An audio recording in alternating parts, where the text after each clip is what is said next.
Welcome to Penrose Learning, where we make understanding easy.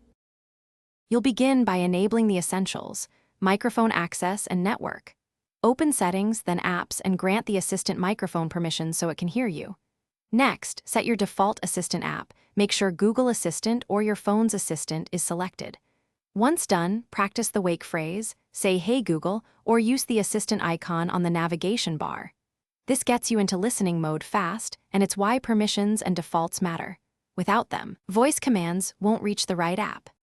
Now you'll execute real commands. Speak clearly and start with a verb: call, open, navigate set. For example, say "Hey Google, call mom," or "Hey Google, navigate to 123 Main Street."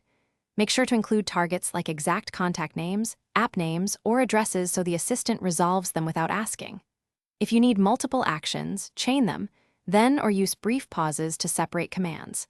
That reduces errors, speeds tasks, and helps the assistant infer context for more complex workflows. To finish, always confirm the assistant's response. Listen for spoken feedback and check on-screen prompts before proceeding. If something fails, make sure permissions, language settings, microphone access, and internet connectivity are correct. These are the usual culprits.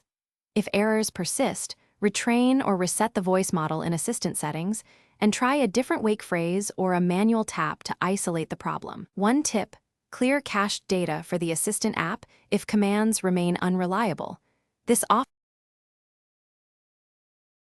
Thanks for watching. If this was helpful, leave a like and consider subscribing. See you next time.